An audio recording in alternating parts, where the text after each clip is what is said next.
Topic झाल्याबरोबर प्रश्न सोडवणं पण अतिशय महत्त्वाचं आहे मित्रांनो. चला तर आपण सरळ सेवेसाठी आणि येणारी जे काही तलाठी एक्झाम आहे, ग्रुप सीची एक्झाम असेल, कोणतीही एक्झाम असो, जे महत्त्वाचे टॉपिक आहेत ते आपल्याला आधी कंप्लीट करणं महत्त्वाचं आहे.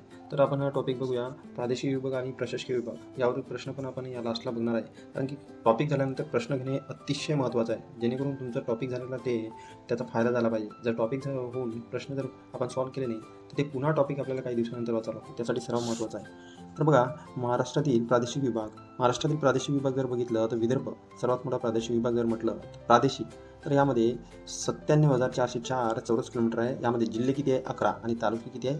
120. तर क्षेत्रफळाने सर्वात मोठा प्रादेशिक विभाग आहे विदर्भ प्रादेशिक विभागात अमरावती आणि नागपूर हे 2 प्रशासकीय विभाग यांचा समावेश होतो, म्हणून हा प्रादेशिक विभाग मोठा आहे. तर आता दुसरा क्रमांकाचा आहे पश्चिम महाराष्ट्र जर बघितलं त्याचं क्षेत्रफळ तुम्ही लक्षात ठेवलं नाही तर चालेल, फक्त लक्षात काय ठेवावं लागेल आपल्याला? जिल्हे.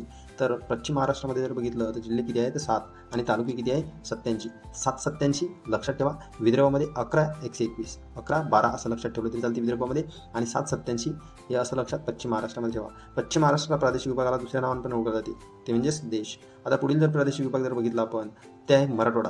आता मराठवाड्यामध्ये जर बघितलं तर क्षेत्रफळ लक्षात ठेवलं नाही तरी चालेल, पण रफली वाचून घ्यायचं. तर जिल्हे आहे त्यामध्ये 8 आणि तालुके आहे 76. 876 लक्षात ठेवा, 876. तर अशा पद्धतीने मराठवाडा हा तिसऱ्या क्रमांकाचा प्रादेशिक विभाग आहे. तर मराठा मुक्तीसंग्राम दिन 17 सप्टेंबर विचारू शकते आपल्याला फॅक्च्युअलमध्ये. तर मराठवाडा पूर्व हैदराबादच्या जे निजाम आहे या प्रांताचा एक भाग होता, तर लक्षात असू द्या. आता जर बघितलं तर मराठवाड्यानंतर पुढील येतो कोकण. आता कोकण हा प्रादेशिक विभाग जर बघितला तर यामध्ये जिल्हे किती आहेत? 7 जिल्हे आणि तालुके किती आहे? तसे 50 आहेत. त्यामध्ये जर बघितलं तर एकूण 47 + 3 हे 50 असे तालुके आपल्याला त्या कोकण विभागामध्ये बघितल्या जाते. उत्तर कोकण आणि दक्षिण कोकण असे भाग पडतात त्यामध्ये. तर रत्नागिरी आणि सिंधुदुर्ग हे दक्षिण कोकणाचा भाग आहेत, लक्षात असू द्या. आणि समुद्रकिनारा हा लागून असणारा एकमेव प्रादेशिक विभाग आहे ते कोकण. ओके. आणि वेगळं जाते आणि कोकणामध्येच काय अहिराणी भाषा बोलली जाते, लक्षात असू द्या. तर खानदेश जर बघितलं तर यामध्ये 3 जिल्हे आहे आणि तालुके 25 आहे. किती आहे खानदेशामध्ये? 3 जिल्हे आणि तालुके 25. तर क्षेत्रफळाने सर्वात छोटा प्रादेशिक विभाग आणि ते आदिवासी भाषा बोलली जाते. तर लक्षात असू द्या, आदिवासी जिल्हा म्हणून आपलं जर बघितलं नंदुरबार आपण ओळखतो. तर यामध्ये जर बघितलं आपण आता प्रशासकीय विभागांचा क्षेत्रफळानुसार क्रम हे आपल्याला विचारले जाते. आता प्रशासकीय विभाग, प्रादेशिक विभाग जर म्हटलं तर कसं लक्षात ठेवायचं? प्रशासकीय 6. यामध्ये प्रादेशिकमध्ये जर बघितलं तर तुम्हाला स दिसत नाही, म्हणजेच प्रशासकीयमध्ये स दिसत आहे. मग काय लक्षात ठेवायचं? स वरून 6 लक्षात ठेवा, म्हणजे प्रशासकीय म्हटलं तर 6 आहेत आणि प्रादेशिक म्हटलं तर 5 आहेत. असं सिम्पली लक्षात ठेवा, तुम्ही विसरणारच ना. काहीतरी ट्रिक बनवायची फक्त लक्षात ठेवण्यासाठीच, बाकी उद्देश काहीच नाही मित्रांनो. छत्रपती संभाजीनगर जर बघितलं तर 64,813. आता नाशिक जर बघितलं तर 57,493. पुणे जर बघितलं तर 57,027 आणि नागपूर जर बघितलं तर 51,377 आणि अमरावती जर बघितलं तर 46,027 आणि मुंबई 30,728. अशा पद्धतीने आपल्याला प्रशासकीय विभागाचा हे क्षेत्रफळानुसार क्रम लक्षात ठेवायला लागतो. आता तर याची काही ट्रिक बनवा, ट्रिक तुमच्या पद्धतीने जशी बनवता येईल तुम्हाला. ओके.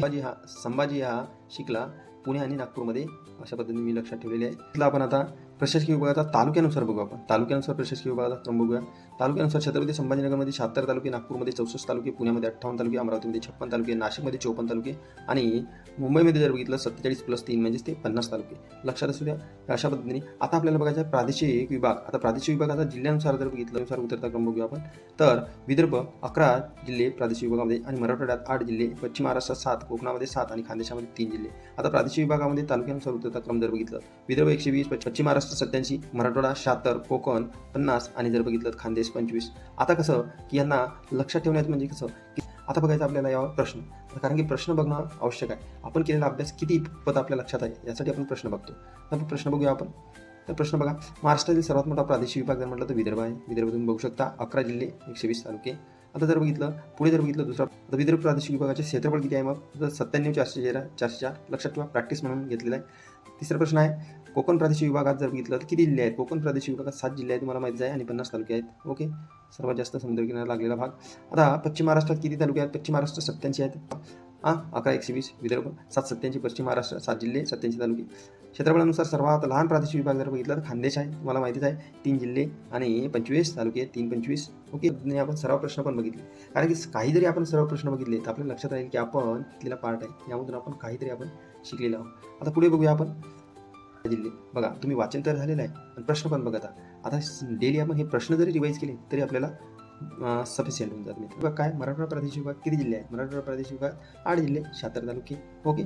पुढे जर बघितलं तर विदर्भ प्रादेशिक विभागात म्हणलं तर किती तालुके आहेत? तर 120 तालुके, 11-21 लक्षात राहतेच आपल्या. जिल्हे जर बघितलं कोकणामध्ये 7 आणि 50 इकडे तालुके आहेत. ओके. पुढे जर बघितलं आपण क्षेत्रफळानुसार प्रादेशिक विभाग कोणते कोणते आहेत? मग विदर्भ क्षेत्रफळानुसार सर्वात मोठा, पश्चिम महाराष्ट्र 787, मराठवाडा किती असणार? लक्षात असल्या 876. ओके. आणि कोकण जर बघितलं तर कोकणामध्ये जर तुम्हाला माहितीच आहे कोकण किती आहे, किती असणार कोकण? लक्षात तुझ्या कमेंट बॉक्समध्ये कमेंट करून सांगा.